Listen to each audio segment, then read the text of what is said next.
Matt Thompson with you here on afl.com.au, and we have breaking news. The two big bosses here at the AFL are with us in terms of the Commission and in terms of football. We have the Chief Executive of the League, Andrew Demetriou, and Adrian Anderson, the Football Operations Manager, with us. Both of you, welcome. Well, Andrew, the Commission has met. You were obviously in the room. What can you announce in terms of recommendations from the Laws of the Game Committee, and what's the Commission ultimately decided?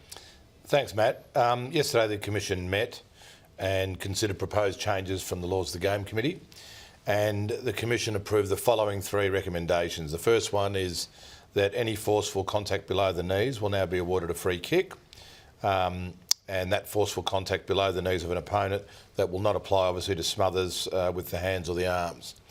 The second rule that was approved was that the ball will now be thrown up all around the ground.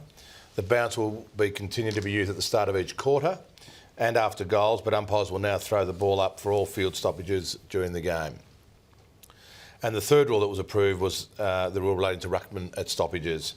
So the separation of ruckman at stoppages with no contact permitted until the ball has left the umpire's hand, to allow for a greater likelihood of the ball being cleared. In addition to those three recommendations that were approved, the Commission approved in principle a recommendation to impose a cap on interchange rotations, but did determine that it wanted to see another season under the current arrangements before implementation. And this will include a trial of the interchange cap in the NAB Cup next year, and we'll use next year to monitor the progress once we receive more information. They're the rule changes. Well, I guess the big story out of that you've just told us is that there is no interchange change for 2013. It's going to come in for 2014. What was the recommendation that was actually put from the Laws of the Game Committee to the Commission? Look, the Laws of the Game Committee did a really wonderful job in the collation of all the information, in all the research and all the analysis. They consulted widely. I mean, I've never been involved and looked at such consultation, the process they went through, ranging from obviously the players, the coaches, sports scientists, and I could go on and on.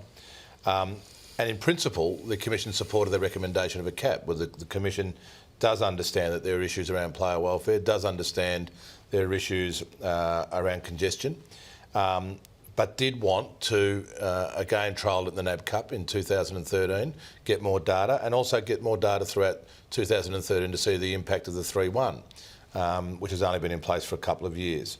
Is this a big move by the Commission to override the Laws of the Game Committee, at least for next season, in making this call? Because obviously it's a very esteemed panel. Why has the Commission decided to go differently?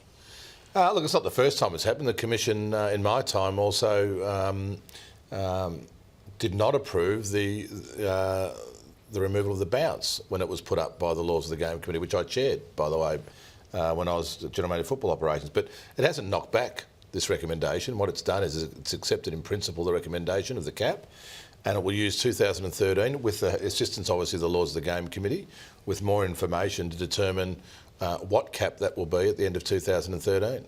What's your take on this, Adrian, and what's the take of the Laws of the Game Committee, I guess, on the process that the Commission's decided to adopt? Oh, look, I think it's a fantastic process. Everyone knows the Commission's the ultimate decision maker on the laws, and I think the track record of laws changes over the years has been instrumental in seeing the great game we've got today. Mechanically, how's it going to work then in terms of the trial for next season, and is there no decision on exactly how the cap will work because we have to see what the data is next season? You're talking about for the NAB Cup? Or yeah, for the NAB Cup in the first season? Instance, and then... so we'll circulate further details, but the idea is along the lines of a cap of 20 interchanges per quarter plus breaks, and we'll circulate further details of what's been looked to be trialled in accordance with the Commission's recommendation. Andrew, just on this topic before we talk about the other changes, a big call, there's obviously been some press reports about the speculation surrounding the interchange setup for next year, and obviously we've learnt today what the Commission has actually decided. But based on the speculation this morning, Eddie Maguire, the Collingwood president, said that an interchange cap could force players to take EPO. What's your take on that kind of dramatic comment?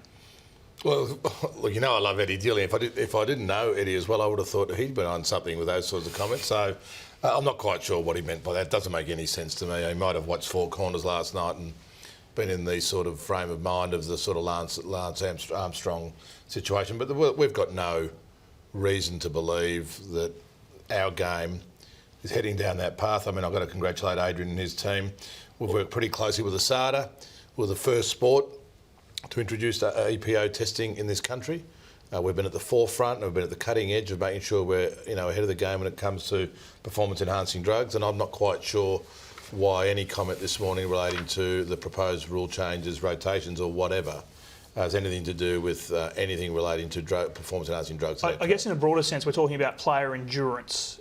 I don't know if any of you want to talk about that. I mean, what's the ultimate aim out of this? On that, Matt. I mean, at no time does the fact of fatigue in any way, or the interchange or anything, excuse cheating in our sport. And it didn't excuse it 8 years ago when interchanges were about 20 per game, and it won't excuse it this year or next year, and we won't show any compunction in applying the full force of the anti-doping code if any player takes EPO or human growth hormone, and we do test for them. All right, we'll wait for more details on exactly how the trial is going to take place next year. Let's just quickly tick off the other issues. Sliding technique, first of all, has been a big talking point all year. There's been some changes made here. How's that going to work exactly, Adrian? So, look, Matt, I think everyone was pretty happy with the way sliding knees or feet first was implemented. It resulted in a real reduction in that dangerous practice. What we're saying now is any forceful contact below the knees will result in a free kick being paid under the existing rules.